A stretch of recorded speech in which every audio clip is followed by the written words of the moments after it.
Cet avion 0G est le seul avion en Europe autorisé à effectuer des vols paraboliques.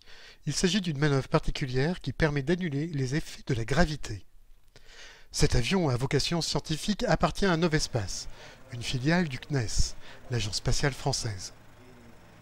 Seuls ceux qui ont suivi le briefing de sécurité obligatoire peuvent embarquer à bord. Au cours de ce briefing de sécurité, plusieurs experts défilent. Sébastien Rouquette, responsable au CNES de l'activité vol parabolique, Jean-François Clairvoy, président de Novespace et astronaute, mais aussi le pilote, le médecin, le responsable de sécurité à bord. Après le briefing de sécurité, tous les scientifiques préparent leurs expériences à bord de l'avion.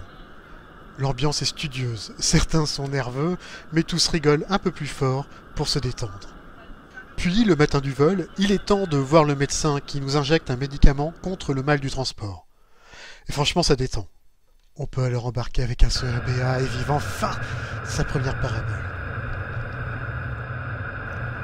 Quand l'avion se cabre, tout le monde pèse 2 fois son poids. Le cœur fonctionne à 70%. On se sent écrasé vers le sol. On entend des annonces étranges, cabrées, 30, 40... Injection. C'est le mot qui indique que l'avion entame sa parabole. Tout le monde se met alors à flotter. Le cœur envoie le sang au cerveau avec une force incroyable. Quand on se dirige dans une direction, il est impossible d'en changer. Tout fonctionne par rebond. Quand je touche le sol, je veille à ne surtout pas pousser sur mes doigts, sinon je partirai comme un boulet de canon.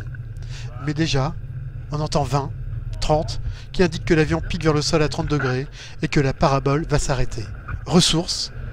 L'effet d'apesanteur est terminé.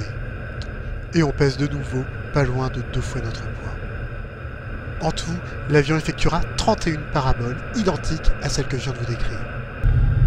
Pendant que j'essaie d'améliorer mon style de vol, les scientifiques mènent diverses expériences. Il y a en tout 11 racks d'expériences scientifiques. Parmi celles-ci, il y a l'étude de la propriété des grains en apesanteur ou le test de la combinaison skin suit. Plus de 50% des astronautes ont des maux de dos dans l'espace. Donc notre skin suit permet de faire la compression de la colonne et empêcher ces maux de dos sur les astronautes de longue durée.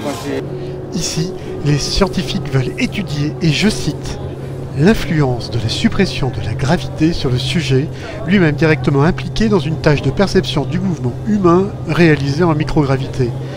Ou tout simplement, ils veulent s'amuser à tourner en rond en apesanteur.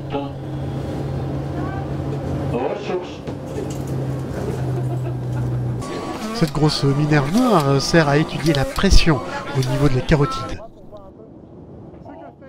Ici, l'astronaute français Thomas Pesquet participe en tant que sujet à une expérience servant à démontrer que la planification d'une action exécutée ou imaginée suffit à faciliter la transformation des informations sensorielles.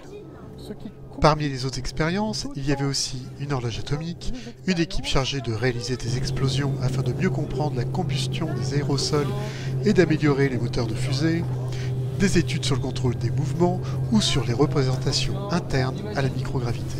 Pour conclure, tous les passagers, qu'ils soient scientifiques ou non, sont repartis avec l'impression d'avoir vécu une expérience hors du commun et surtout inoubliable.